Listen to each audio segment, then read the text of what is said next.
From dominating in the Extreme Fighting Championship in its infancy years, winning titles at both welterweight and middleweight, now 5-0 in the UFC and riding 7 straight wins, he's in for his toughest challenge, his toughest fight against Robert the Reaper Whittaker. Du Plessis fought 13 of his 15 fights outside of the UFC for the Extreme Fighting Championship, who is well known around the parts of South Africa. Some careers don't go without turns in the road. Du Plessis was 3-0 as a professional and was in the middleweight title fight against Gareth McClellan. 11-2 Gareth McClellan in his 3rd title defense.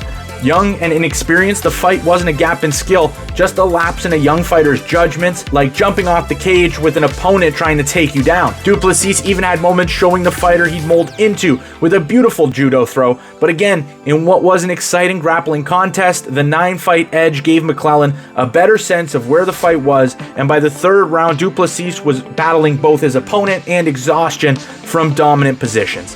The performance was nothing to hang his head about. It's the losses that build calluses that make us the tough people that we are. This performance, Gareth would get a UFC contract off of this performance, and Du Plessis, with youthful enthusiasm, would set goals and watch what he would soon accomplish. Du Plessis would take a majority of his next fights at welterweight, reeling off 6 straight finishes. This included 5 submissions, 3 rear naked chokes, and 2 guillotines. 1 guillotine for his first taste at gold, but this time not at middleweight, in the welterweight division. Defending the welterweight title on May 13th, 2017 via first round ground and pound TKO, it'd line up his return to the middleweight division for a middleweight title fight against Yannick Bahati. The stage would be set. Carnival City, South Africa, Extreme Fighting Championship 62. Yannick was a big character outside the cage, playing into the role of villain. The fight would be one of the biggest in EFC history. Inside the cage, Yannick was a champion in both BAMMA and the EFC, and was 8-1 with his only loss being a decision to Dalcha Lungayambula. Dricus Du Plessis in his own right would come in as the welterweight champion looking for his 2nd belt. In cage-wise, Dricus was the aggressor. Post-fight, Du Plessis acknowledged he preferred the fight to be on its feet, believing that he had a significant speed advantage.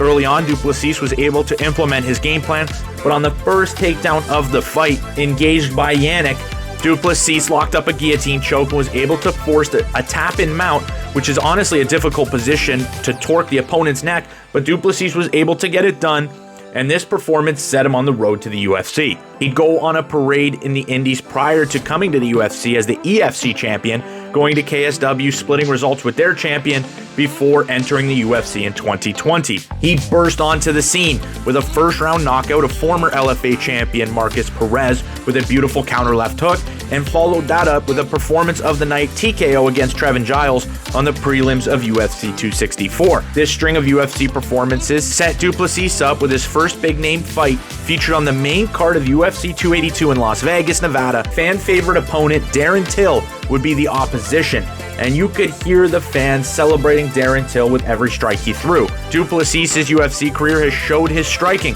Here, against an elite-level striker in Darren Till, Du Plessis would show the grappling that helped him dominate in the EFC. Dricus ragdolled Till in the first round, outlanding Till 60-6 in significant strikes and landing every takedown he attempted. Round 2, even with signs of exhaustion, Du Plessis was being outstruck, but Du Plessis weathered and again got unrelenting takedowns, didn't miss a single one. Du Plessis, who was flashed to be a nearly 3-1 underdog going into the 3rd round, marched forward in the final round, was able to land a takedown that put him straight into mount, suffocating Darren Till. Darren Till quickly flipped over, and Du Plessis secured a neck crank victory. Since then, he's gone on to finish Derek Brunson and set himself up for a massive title eliminator fight against one of the toughest middleweights in the world. Robert Whittaker, ranked in the top 5 since 2017. Robert Whittaker will match up against Du Plessis next, which promises to have both big fight feel and will deliver inside the octagon. Let me know who you guys think is going to win that fight. If you enjoyed the career highlights of Dricus Du Plessis, make sure you like this video and subscribe to Combat Sports Central.